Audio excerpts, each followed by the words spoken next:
Hey guys, it's Michael here from Mind Performance Health, and welcome to the Mind Performance Health podcast. We're going to talk all things to do with health, fitness, performance, muscle growth, fat loss. That's what we do here, and I'm grateful that you're actually tuning in. I'm joined here today by Dana and Bailey, and we're going to cover some pretty cool topics from what I've gathered. Dana's got a crumpled up piece of paper here.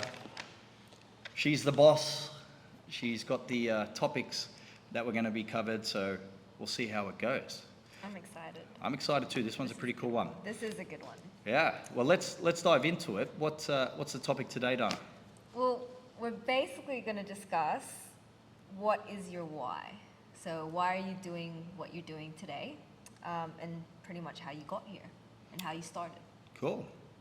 I like it because I think that's changed personally over time myself. Don't know about you guys, but my why's definitely changed over time. But I'm going to give some insights to that. So pretty much from the start to now, what's the why, and in terms of why we do what we do, why I do what I do, and from there. Yeah. All right, cool. Well, let's have a look. Let's go back to little Mick. Way back.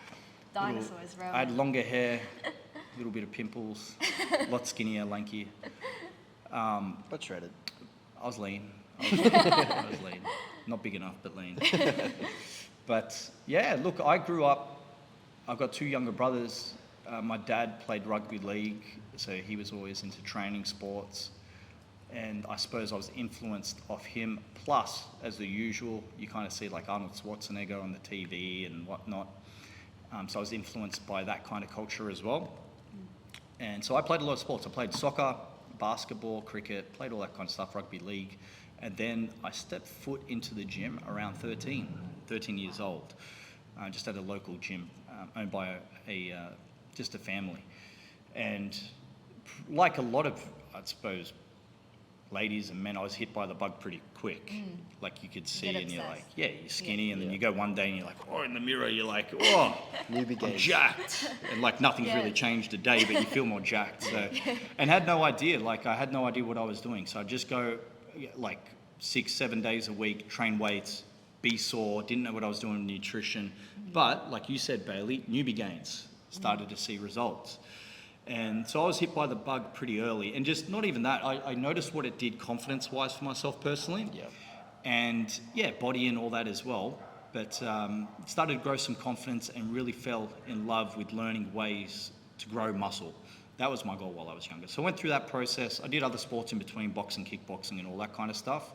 But it was always training, always working out, and learning different ways. And I really enjoyed the community. You'd have friends there you can push with, and spotters, you know.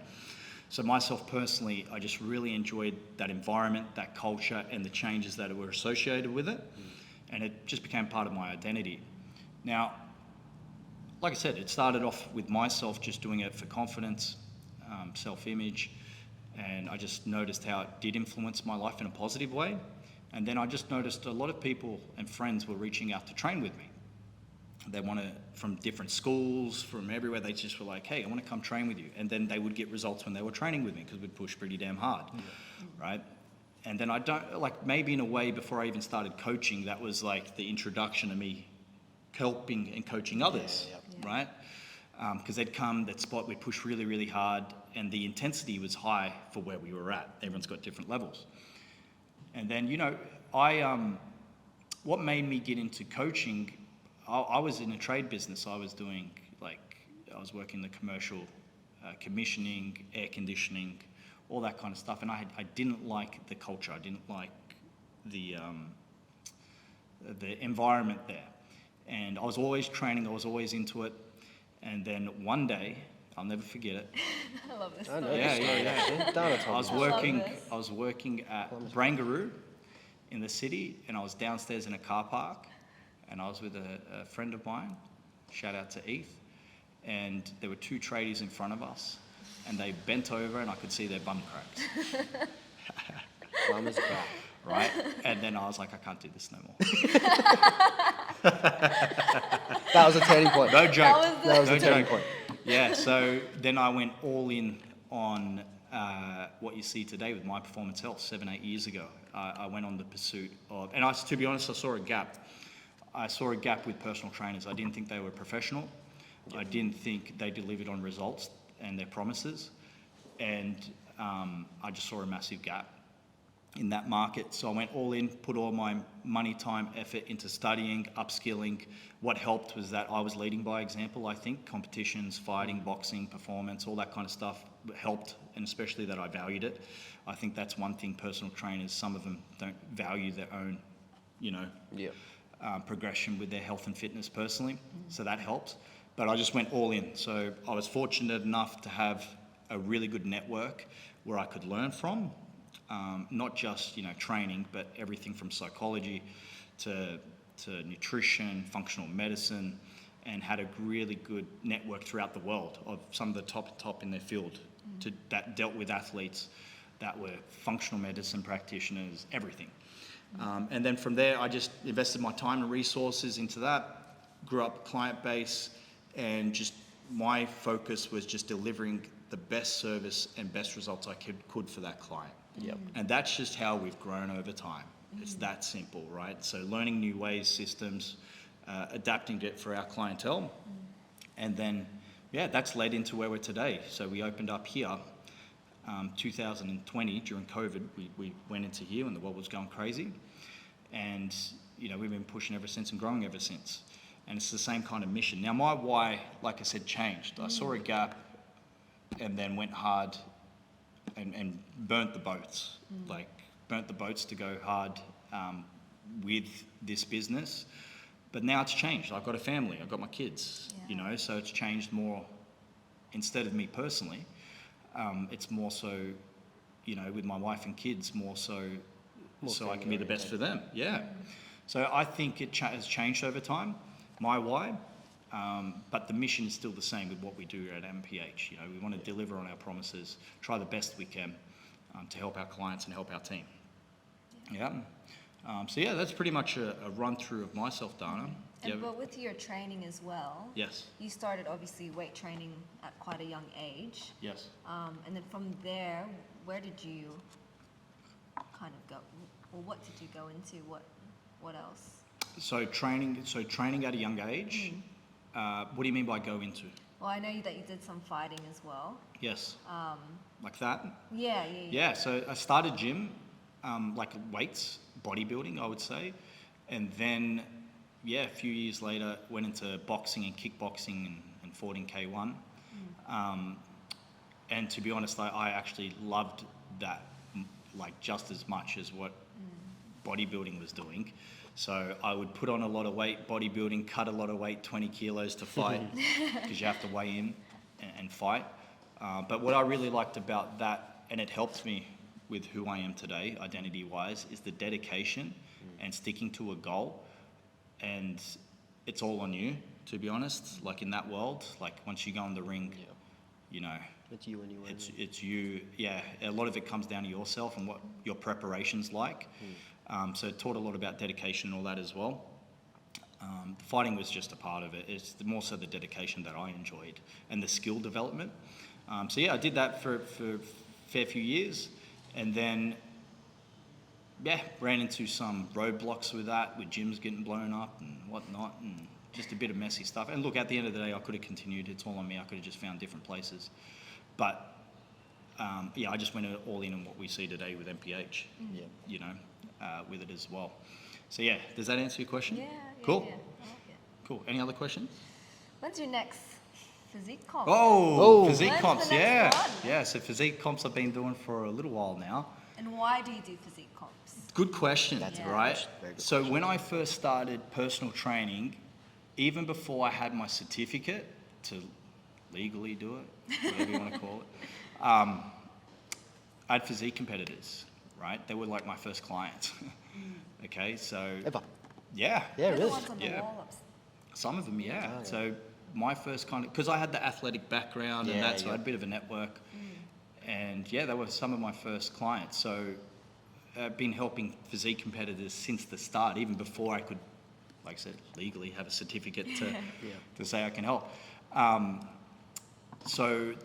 the context to that as well, like why I do physique comps. I actually was never ever interested in competing. Yeah, wow. Never was. Never Really? was interested in actually getting on stage. No. But the reason I did it was to help my clients the best I could. So I truly Understand them believe that, yeah, you can study all you want, Yeah. but at the end of the day, if you don't go through that experience yourself, it's not that you can't help, but something's lacking. Yes. You know, I can empathize with it, the process, but I also can give authority with it a lot more. Yeah. And it helps me base my decisions a lot better as well. Yeah. So I actually went through many years competing myself, men's physique, without, I think it's a disadvantage to me as well in the competition world. If I don't, I was doing it to help my clients, not as much for myself. Even though I love the dedication side and that, it was Yeah. mainly so I learned the lessons to help my clients. Until I went into IFBB, and then I just enjoyed that culture. And I think it's important to find the right federation with the right culture, I would say, Yeah. that you are fitted to. And yeah, I enjoyed my time a lot more with IFBB than I did with some of the other federations, just due to that. There's no Yeah. issue with the federations, just due to, I just felt like more of a fit with me personally. So yeah, so I did that just to learn, and then the last one, yeah, I still did it to learn, to be honest. Always do it to learn, but it felt a little bit more for me as well. All of this has been for me, but for me personally, with a bit of personal mission behind it as well. And next one, look, to be honest, not on the horizon. Last preps were big, year and a half, 2 years, they were big preps. They were big preps. And I've done it a few times now, even before that, but no, not one on the horizon for now. Don't tell me you're retiring. I don't know. I'm not going to say Oh. never. Not gonna I'm not going to say never, but see what happens. it's not on the horizon. But my focus with training now more longevity, health kind of Yeah. style, right? And you guys Yeah. know, you guys are competitors. You know the demands Yeah. of the Yes. sport. Yeah. And of course, your values now change. Values, yeah. Look, and I will always train. That's part of my identity. I always Yeah. push hard with training where I can and do what I can with that because I enjoy it. And it's even when I'm not motivated, I do it. It's like brushing my teeth. Not always motivated, but we do it. But yeah, no comps on the horizon for now. But we'll see. Never say never. Yeah, right. Never say never. So what are your, I guess, what's your focus now at the moment if there's no comp? Yeah, good question. My focus now, so look, training health-wise, I train 4 or 5 days a week, non-negotiable, right? Non-negotiable. So I have my routine with that. Personally, with my health and fitness, nutrition, I'm always trialing things, as you know, with different methods and whatnot at the moment. So I'm trialing things with intermittent fasting at the moment on myself so I can have buy-in with my clients and to help you guys as well, skill-wise. So I'm always looking at things with that, with my health, nutrition habits, whatnot. And then focus-wise is here, clients, team, like growing this, doing the best we can, coming up with ways, because you only have so much energy units you can focus with, right? Yeah. So yeah, that's where my focus is at the moment. But yeah, still personally, my health and fitness is always a big priority. Yeah. Yeah. Yeah. And my family, obviously, too. Yeah. That's a big focus of mine as well and value. Yeah. Of course, yeah. Do you have any questions, Bailey? No, pretty Any good. questions? No, pretty good. Cool. Cool. Got my whole life story. Yeah. Very nice. I guess now we'll move on to Transition to Yeah. big bad Bailey. Cool. We're going to start off with a question or just start on talking? Well, let's go back. So back. Going back? Yeah, back. We'll talk before the gym, PT. Yeah, okay. How did you grow up? What kind of? Well, similar to Mick, I was very, parents were both very sporty. So they put me into football, soccer, in the age of 4. So I started playing at the age of 4. And last year was when I stopped. So I played all the way up until 22. So like Mick touched base on identity, that was my identity. I was just that kid in high school that I just want to be a football player. That's all I wanted to do. No idea, nothing else. Didn't know what to do other than that. I was training 5 times, 6 times a week.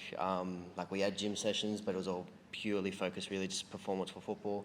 And so what changed that and what really made me here is did my knee. I tore my ACL and a few other ligaments at the same time. So for me, again, like Mick touched base on identity, it was a rude shock to me because I couldn't do what I thought I could only do.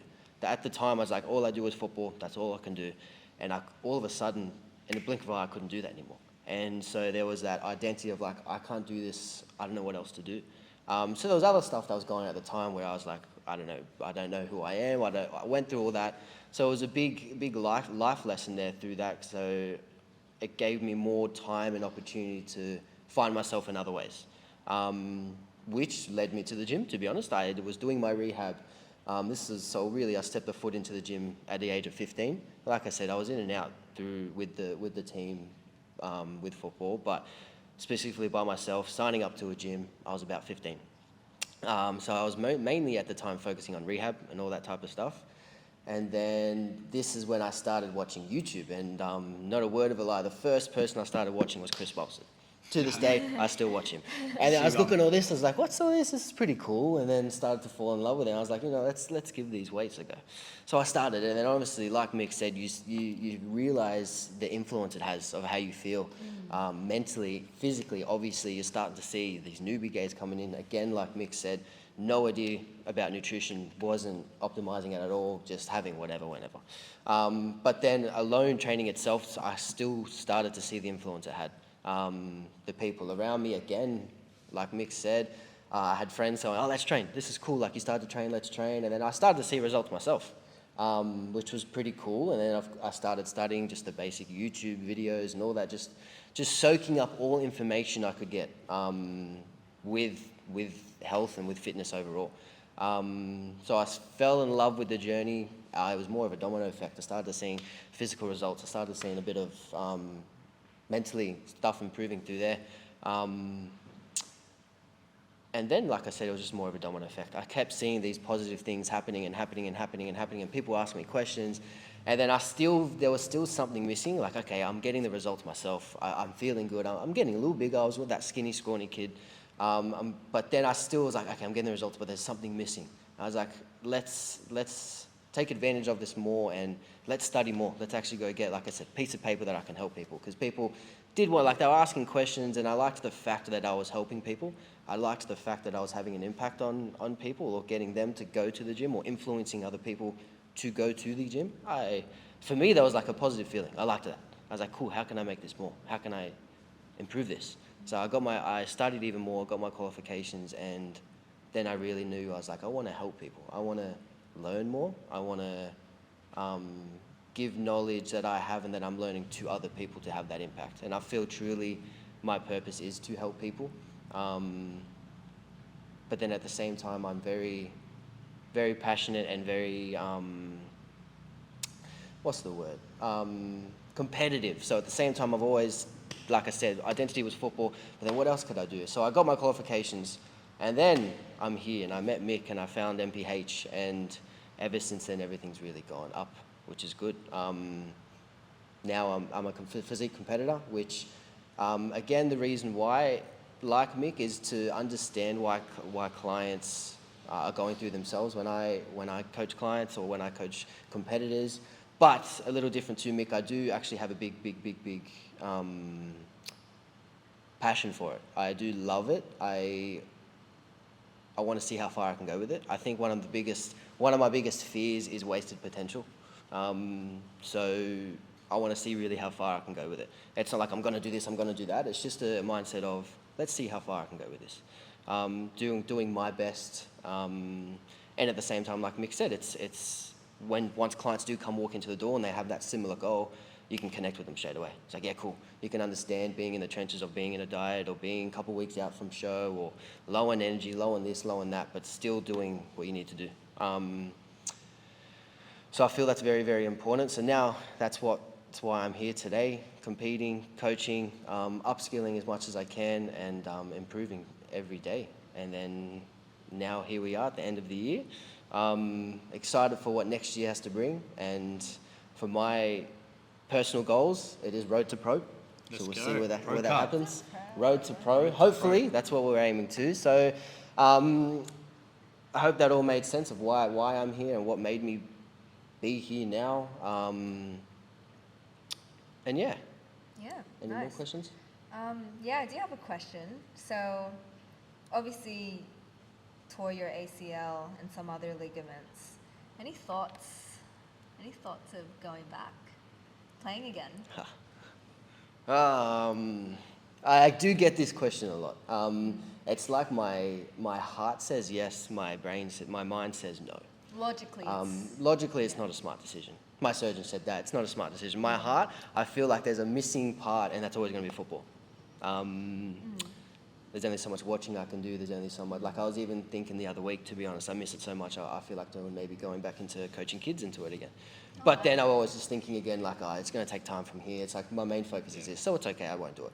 But there is a part of me that wants to, but logically no. Especially like I said, if I want to see what I can do with bodybuilding, doing football and bodybuilding, in my opinion, isn't the best thing in the world. Could I optimize bodybuilding more if I didn't do football? Yes. So the question probably would be no. no. Okay. But I Alright. hate to say it, but probably no. Yeah. And I guess we kind of know your why as why you compete and why you do, your comps. What was your why when you were playing football, and what was the difference between the two? Compared to now and then? Yeah. Yeah. Chris is waving at us. That's all right. Chris is waving. Chris, our videographer, waves when time's coming in, but that's all right. Keep going. So my why back then was, I'll be honest, I think I was young. Like I said, I started playing at 4. My why, it's a good question when I was younger, because I think it's just the passion I had for it at the time. Of why I wanted to do it was I just wanted to be the best I could be in football at the time.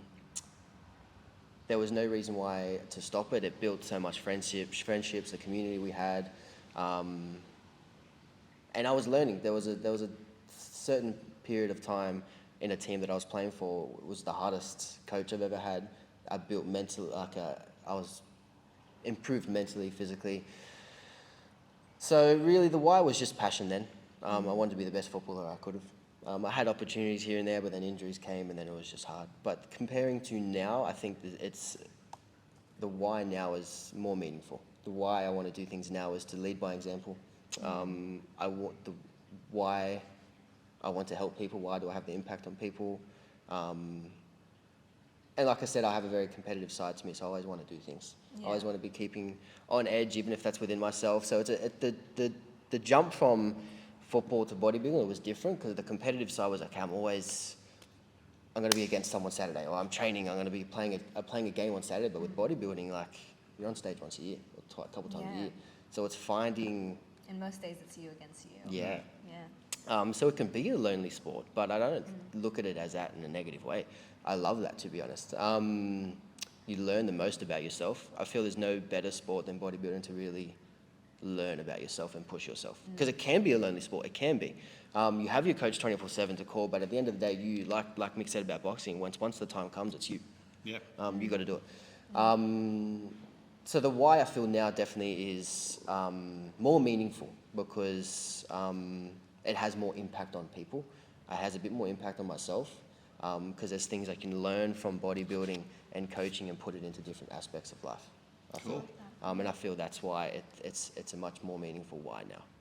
Yeah. So yeah. And when's the next comp for you? Next comp for me, season B out. next year. Watch out. Season B next year. Which will be, I think, end of September, around that time. So Yeah. Yeah. Building till then. So just getting the food in as best I can. This time, like I said, mentioned before, is the best time to get the food in now. And then busy start to the year, so still prioritizing that while we're still managing coaching clients. It's going to be a busy one, so just managing things then, and then the time will come. Gorilla Bailey. Bailey. I like that. Gorilla Bailey. I like it. So yeah, Chris did wave, but any other questions? No, that's it from me. Cool. Mick? Yeah, no, well, look, guys, and you both actually do this very well. That's what I've seen.